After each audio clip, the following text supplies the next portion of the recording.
Latest எபிசோடுகளை விளம்பரங்களே இல்லாமல் காணுங்கள். Madam அபி எழுதின சூசைட் நோட்டை நான் இப்பவே பார்க்கணும். அதெல்லாம் நாங்க கோர்ட்ல ப்ரொடியூஸ் பண்ணுவோம், அங்க வந்து பாத்துக்க. மேடம் ப்ளீஸ் மேடம், நீங்களும் ஒரு பொண்ணு தானே? எந்த தப்பு செய்யாத ஒரு பொண்ணு கிரிமினல் மாதிரி லாக்அப்ல அடைச்சு வச்சிருக்கீங்களே, இதெல்லாம் நியாயமா? என்கிட்ட பேசி டைம் வேஸ்ட் பண்றதுக்கு பதிலா போய் ஒரு நல்ல லாயரா பார்த்து ஜாமீன் எடுக்கிறதுக்கான வழியை பாருங்க. என்னால உங்களுக்கு எந்த உதவியும் பண்ண முடியாது. நீங்க பண்ண மாட்டீங்க, ஏன்னா நீங்க அந்த அபி கிட்ட கை நீட்டி பணம் வாங்கியிருப்பீங்க. அதான் அவனுக்கு இந்த அளவுக்கு விசுவாசமா இருக்கீங்க. ஏய், எங்க வந்து என்ன பேசிட்டு இருக்க? மேடம் ஸ்டேஷன்ல வந்து கலாட்டா பண்ணேன்னு உன்னையும் தூக்கி உள்ள வச்சிருவேன், ஜாக்கிரதை. நீங்க போட்டிருக்கிற காக்கி சட்டைக்கு தான் உங்களுக்கு எல்லாம் மரியாதை. அது இல்லனா நீங்களும் சாதாரண பப்ளிக் தான். ஐயோ, உங்களுக்கு எல்லாம் மரியாதை கொடுக்கிற அந்த காக்கி சட்டைக்கு நீங்களும் கொஞ்சமாச்சும் மரியாதை கொடுங்க. அதுல கரப்படிய விடாதீங்க மேடம். கான்ஸ்டபிள் மேடம், இவங்க ரெண்டு பேரையும் வெளியே துரத்துங்க. இன்னும் ஒரு நிமிஷம் கூட இவங்க இங்க இருக்க கூடாது. Okay madam. மேடம் ஒரே ஒரு தடவை அவகிட்ட பேசிட்டு போறோம் மேடம். மேடம் மேடம் டென்ஷன் ஆறாங்களா? ஓப்பா சார் ஒரு 2 மினிட்ஸ் சார், பேசிட்டு போறேன் சார். சீக்கிரம் பேசிட்டு போங்கப்பா. மனசா சீக்கிரம் போமா. கார்த்திக்,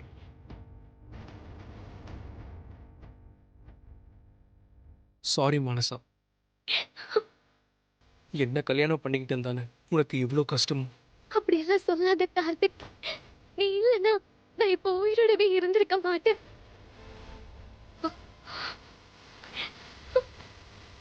இங்க பாரு மனசா, நீ தைரியமா இரு. உனக்கு எதுவும் ஆக விட மாட்டேன். எப்படியாவது உன்னை வெளியே எடுத்துட்டு வருவேன். ஆமா மனசா, எப்படியாவது ஒரு நல்ல லாயரை வச்சு உன்னை வெளியே எடுத்துடணும்.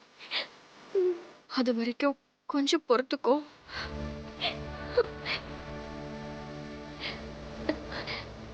நான் எல்லாத்துக்கும் தயாராதான் கார்த்திக்கோட வாழ வந்திருக்கேன்.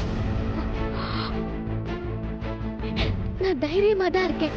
நீங்க கிளம்புங்க. கான்ஸ்டபிள், இன்னும் இவங்க இங்க என்ன பண்ணிட்டு இருக்காங்க? வெளியே அனுப்புங்க. சரிங்க மேடம். கிளம்புங்கப்பா. நான் தான் அப்படியே சொன்னேன்ல மேடம், டென்ஷன் ஆறாங்க பாருங்க. மா கிளம்புங்கம்மா, பேசுனது போதும்ப்பா. கிளம்பு, தைரியமா கிளம்புங்கம்மா. சொல்றேன்லம்மா, கிளம்புங்க.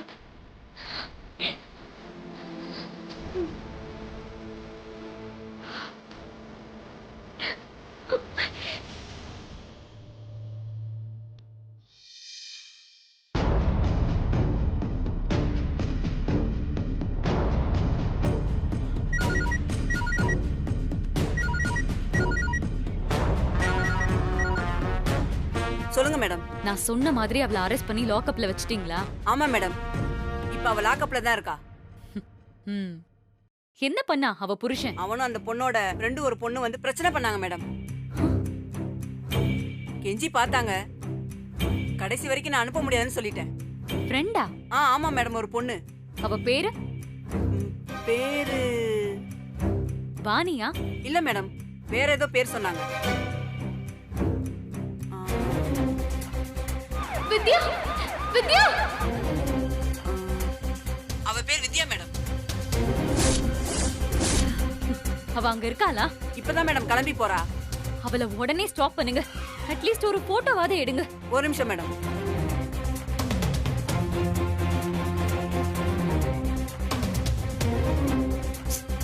எங்க போனா அவ?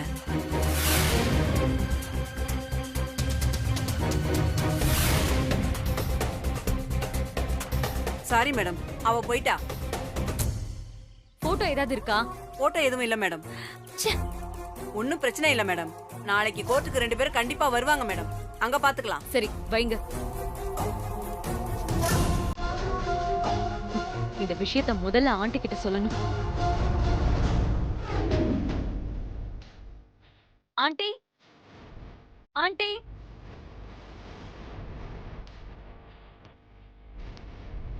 பிரீத்தி, அபி இப்ப எப்படி இருக்காரு? டாக்டர் என்ன சொல்றாங்க? நல்ல வேலை ஆண்டி, அவன் பாய்சன் சாப்பிட்ட கொஞ்ச நேரத்திலேயே நாங்க பாத்துட்டோம். உடனே ஹாஸ்பிட்டல்ல அட்மிட் பண்ணதுனால உயிரை காப்பாத்தியாச்சு. கொஞ்சம் லேட்டா இருந்தா கூட உயிர் போயிருக்கோன்னு டாக்டர் சொன்னாங்க.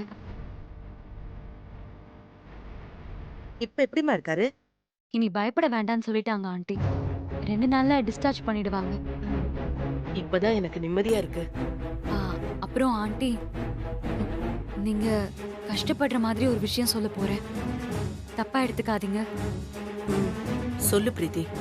அண்ணன் எழுதின சூசைட் லெட்டரை வச்சு போலீஸ் மானசாவை அரெஸ்ட் பண்ணி லாக்அப்ல வச்சுட்டாங்களாம்.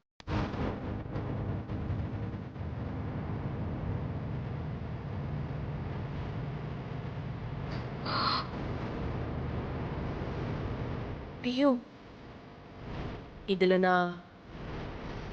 நான் வருத்தப்பட எதுவுமே இல்ல பிரீத்தி.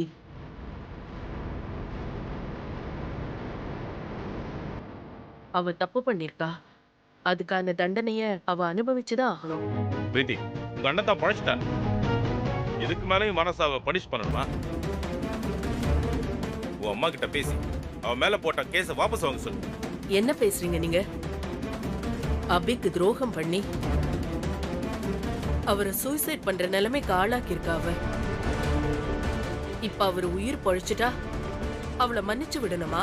அவங்களே வாபஸ் வாங்குறேன்னு சொன்னாலும் நீ விட மாட்ட போல. உனக்கு பிடிக்கலனால அவ நம்ம பொண்ணு.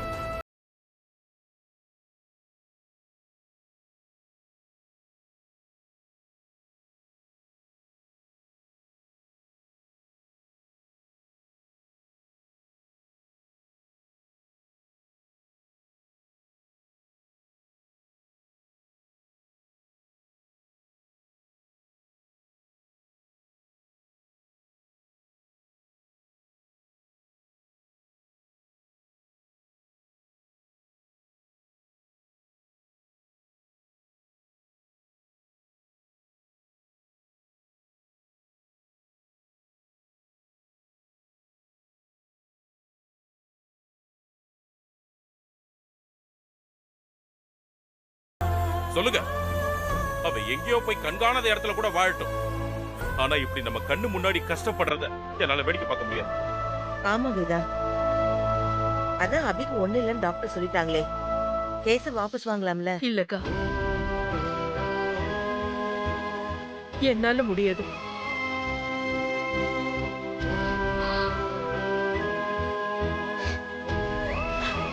இப்போ என்ன பாக்குற எல்லாருக்கும் நான் தப்பாதான் தெரியும். பெத்த பொண்ண ஜெயில வச்சு பாக்குறாளே, இவெல்லாம் ஒரு தாயான்னு கூட கேட்பாங்க. ஆனா என் மனசு மறந்து போச்சுக்கா. அவளை பெத்தெடுக்கும் போது இருந்த பிரசவ வலியை விட அவ எனக்கு பண்ண துரோகத்தோட வலி ரொம்ப பெருசா இருக்குக்கா. என்னால அவளுக்கு எந்த உதவியும் பண்ண முடியாது.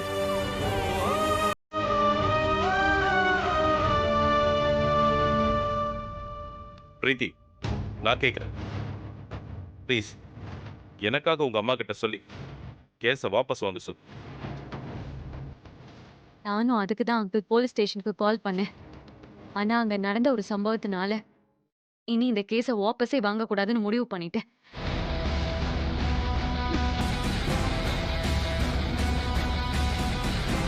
என்ன நடந்துச்சு? அந்த ஸ்டேஷனுக்கு வித்யா வந்திருக்கா.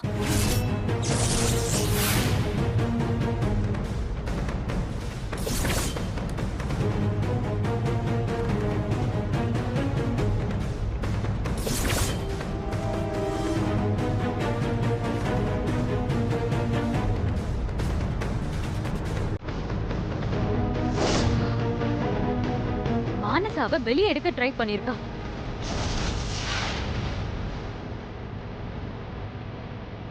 மானசா பண்ண எல்லா தப்புக்கு பின்னாடியும் அவதான் இருக்கா.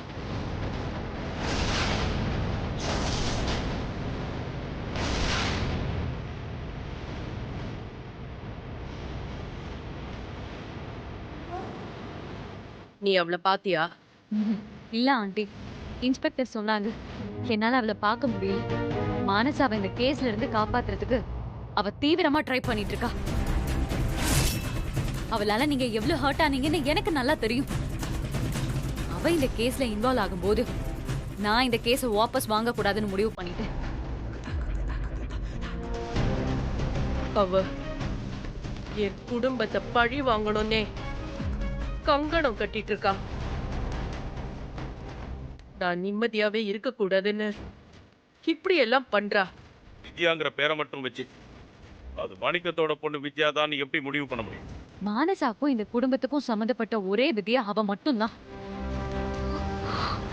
அவளை தவிர யாரும் மானசாக்கு ஹெல்ப் பண்ண முன் வர மாட்டாங்க. என்னால உறுதியா சொல்ல முடியும் அங்கிள், இது அந்த விதியாதான். அதுக்காக அப்படியே ரெக்கவர் ஆனதுக்கு அப்புறமும் கேஸை வாபஸ் வாங்காம பிடிவாதமா இருப்பியா? சொல்றது கேளு பிரீத்தி, கேஸை வாபஸ் வாங்க. சாரி அங்கிள், என்னால முடியாது. இந்த கேஸ வச்சு அந்த வித்யாக்கு ஒரு பாடம் கத்து கொடுக்கணும். அவளா நானு பாத்துடலாம். வெறும் பேரை வச்சுக்கிட்டு உன்னால அவளை என்ன பண்ண முடியும்? அவ எங்க இருக்கான்னு தெரியுமா, இல்ல எப்படி இருக்கான்னு உனக்கு தெரியுமா? தெரியும்.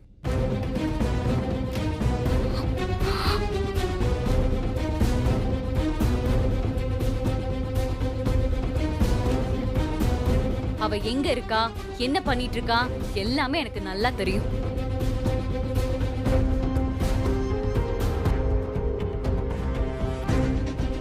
அவ உன் கண்ணு முன்னாடி தானே நிக்கிறா, அதை விட்டுட்டு அவளை எப்படி கண்டுபிடிப்ப?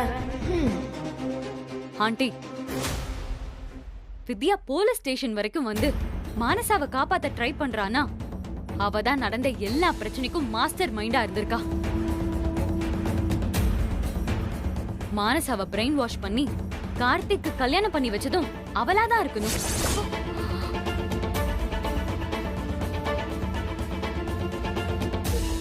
அவ தலைமையில தான் கல்யாணமே நடந்திருக்கோன்னு எனக்கு சந்தேகமா இருக்கு ஆண்டி. யூகத்துல எல்லாம் ஏதாவது பேசிட்டு இருக்காத பிரீத்தி? யூகத்துல எல்லாம் பேசலாம் அங்கிள். கண்டிப்பா நான் சொல்றதுதான் உண்மை. மானசாக்கு கல்யாணம் பண்ணி வச்ச ரெஜிஸ்டர் ஆபீஸ்ல போய் விசாரிச்சா உண்மை தானா வெளியே வந்துரும்ல. பிரீத்தி, நீ போய் அந்த ரெஜிஸ்ட்ராரை கூட்டிட்டு வா. ஏதோ கற்பனையில உளறிட்டு இருக்கானா, நீ அதை செக் பண்ணணும்னு சொல்ற? இதுக்கெல்லாம் சான்ஸே இல்லை. பிரீத்தி, நீ கிளம்பு. அம்மா, நான் போய் கூட்டிட்டு வரேம்மா.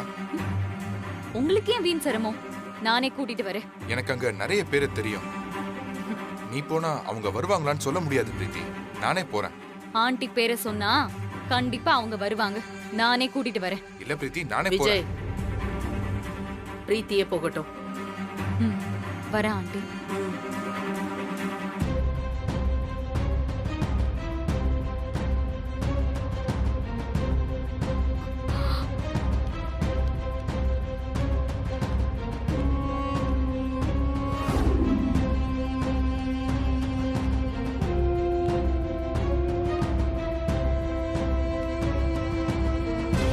யார்கிட்ட பேசிட்டு இருக்கேன்னு தெரிஞ்சுதான் பேசுறியா?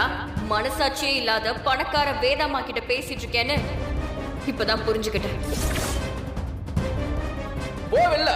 பணம் இம்மட்டா மனுஷனை மாத்தும். குடும்பத்தோட நடு தெருவுல நடு ராத்திரில நின்று அவங்கள அம்மா வீட்டுக்கு கூட்டிட்டு வந்தாங்க. வாழ்க்கை ஒரே மாதிரி இருக்காது. எப்படி கீழே இருந்து மேல வந்தாங்களோ அதே மாதிரி ஒரு நாள் மேல இருந்து தொப்புன்னு கீழே விழதா போறாங்க.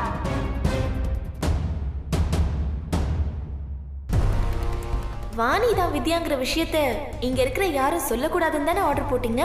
இப்ப அந்த ரெஜிஸ்ட்ராரே வந்து எல்லா உண்மையும் புட்டு புட்டு வைக்க போறாரு. அத்தை வித்யாவை இந்த வீட்டை விட்டு துரத்த போறாங்க. இப்ப என்ன பண்றீங்கன்னு பாக்குறேன்.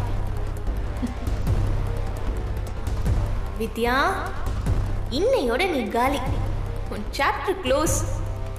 மேக்னா, இந்த நேரம் பார்த்து இல்லாம போயிட்டேடி நீ. போச்சு, இன்னையோட என் கதை முடிய போகுது. இத்தனை நாள் பட்ட கஷ்டம்லாம் வீணா போக போகுது. அத்தைக்கு உண்மை தெரிஞ்சிருச்சுன்னா இனி நான் இந்த வீட்டுக்குள்ள திரும்ப வரவே முடியாது. ஷோ,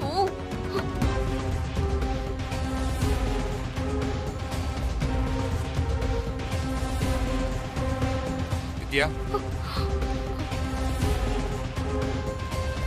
அந்த ரெஜிஸ்டர் வந்து போற வரைக்கும் நீ கிச்சன்லயே இரு. எந்த சிச்சுவேஷன்லயும் வெளியே வந்துடாத. உன்னவர் பார்த்து அடையாளம் சொல்லிட்டாருன்னா அவ்வளவுதான். அதுக்கப்புறம் விதியை யாராலையும் மாத்த முடியாது. கொஞ்சம் ஜாக்கிரதையா இருந்துக்க.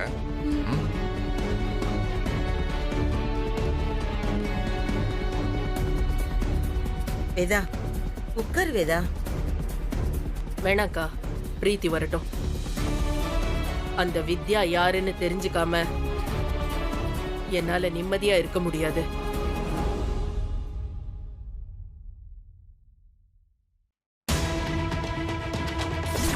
வாங்க.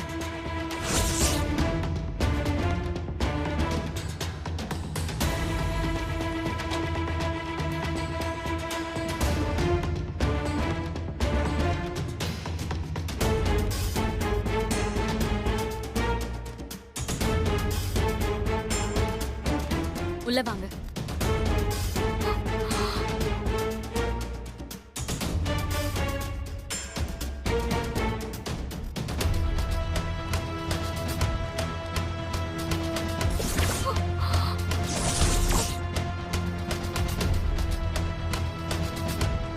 மானசாக்கு கல்யாணம் பண்ணி வச்ச ரெஜிஸ்டர் இவர்தான். வணக்கம் மேடம்.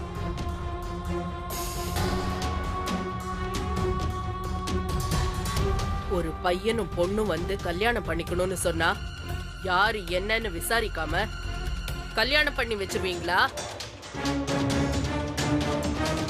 அவங்க பேரண்ட்ஸ்க்கு இன்ஃபார்ம் பண்ண மாட்டீங்களா? சாரி மேடம், அது உங்க பொண்ணுன்னு தெரியாது. தெரிஞ்சதா அவங்க கல்யாணம் பண்றதுக்கு முன்னாடியே உங்களுக்கு இன்ஃபார்ம் பண்ணிருப்பேன். அவ என் பொண்ணே இல்ல. அவளை நான் தலை முழுகிட்டேன். உங்க கோபம் எனக்கு புரியுது மேடம், ஆனா எனக்கு தெரியாது மேடம். சாட்சி கையெழுத்து போட்டது யாரு?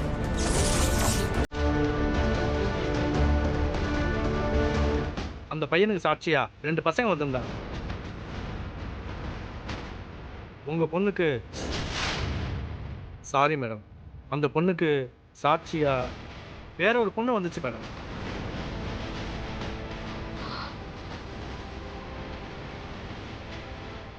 அந்த பொண்ணு தான் கையெழுத்து போட்டுச்சு. அவ பேர் என்ன?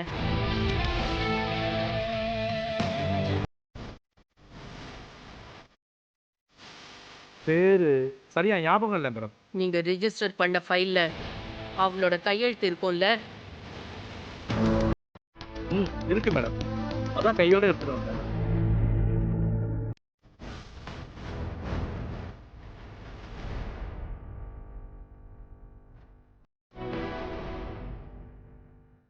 அவங்க பேரு வித்யா மேடம்.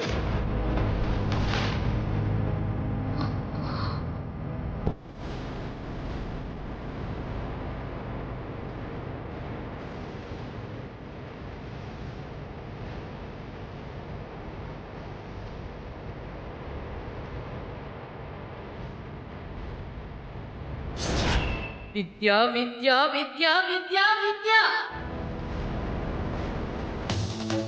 இந்த ஒரு பேரால இந்த குடும்பத்தோட நிம்மதி சந்தோஷம் எல்லாம் போச்சு.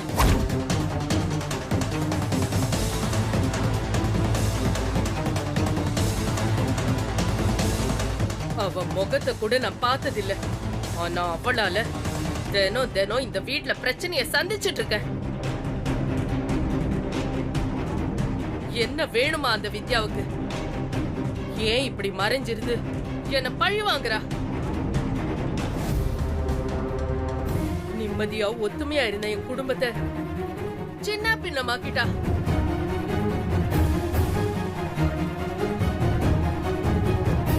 விஜய், அந்த ரெஜிஸ்டர் எடுத்து அவர்கிட்ட காட்டு, சந்தோஷப்படட்டும்.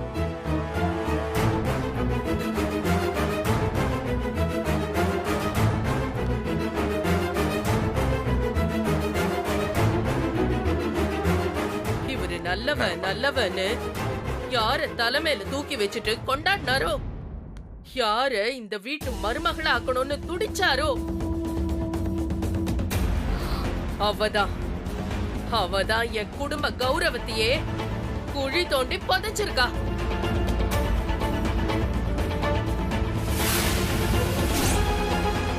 இந்த வீட்டு பொண்ணோட வாழ்க்கையே நாசமாக்கிட்டா.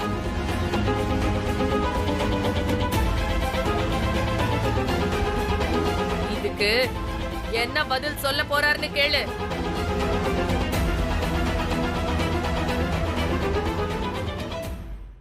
இது அவ கையெழுத்து தானே?